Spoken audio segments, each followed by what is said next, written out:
মেয়ে, আপনি ওনারে কি বুঝাইতেছেন? উনি যদি বুঝতো আমাকে এভাবে অপমান করতো, উনি তো একটা ব্যাকডেটেড লোক।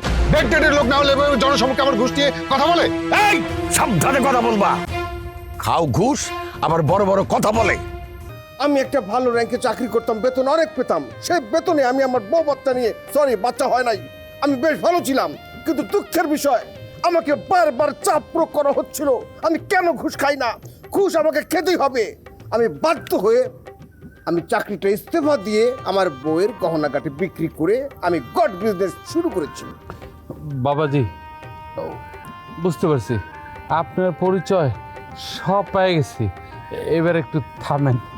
থ্যাংক ইউ, অনেক ধন্যবাদ।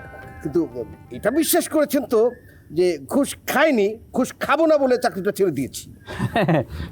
বিশ্বাস করছি। ওই যে মেয়ে আসছে। বসো মা, বসো।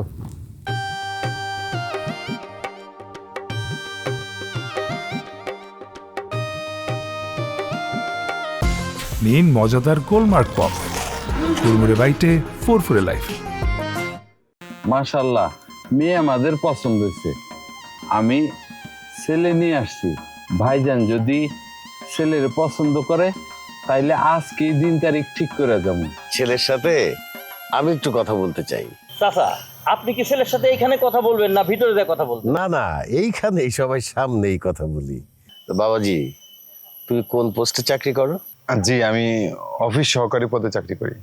কারো বেতন জিজ্ঞেস করাটা খুবই অশোভন, কিন্তু তারপরেও তুমি যেহেতু আমার মেয়েকে বিয়ে করতে যাচ্ছ, সেই জন্যে তোমার বেতনটা জানা একটু জরুরি। তা সর্বসা করলে তোমার বেতন কত? আঙ্কেল, আসলে বেতন আমার যাই হোক, আপনাদের দয়া আমার মাস শেষে লাখখানি টাকা থাকে। মাশাআল্লাহ, আলহামদুলিল্লাহ। কিসে তুমি মাশাআল্লাহ বললা? একটা অবৈধ বিষয়কে তুমি মাশাআল্লাহ বললা? এই ছেলে, তুমি তো দেশের শত্রু। হ্যাঁ, তুমি ঘুষ খাও, আবার সেটা যেভাবে বললা তাতে মনে হলো বিরাট একটা কাজ করছো তুমি। চাচা, এইটা কি বলতেছেন? ঘুষ খাওয়া কি এত সোজা? এরকম একটা ভালো ছেলে আপনি কি জন্য বলতেছেন? এটা ঠিক না চাচা। আরে মেয়ে, আপনি ওনারে কি বুঝাইতেছেন? উনি যদি বুঝতো আমাকে এভাবে অপমান করতো, উনি তো একটা ব্যাকডেটেড লোক। ব্যাকডেটেড লোক না হলে এভাবে জনসমক্ষে আমার ঘুষ নিয়ে কথা বলে? এই সাবধানে কথা বলবা। খাও ঘুষ আবার বড় বড় কথা বলে। তোমাদের দোষ নাই, দোষ আমাদের। আমরা যদি এইভাবে প্রত্যেকটা ছেলেকে জিজ্ঞেস করতাম তোমার বেতন কত, তাহলে তোমাদের মতো ছেলেরা চোরের মতো মুখ লুকিয়ে ভাগতো। এই জি। জীবনে কোনোদিন এই ধরনের শিক্ষিত চোর আবার বাড়ির ধারে কাছে নিয়ে আসবা না, ঠিক আছে? এখন এদেরকে নিয়ে বিদায় হোক, যাও। এত অপমানের পর আর এই বাড়িতে এক মুহূর্ত না।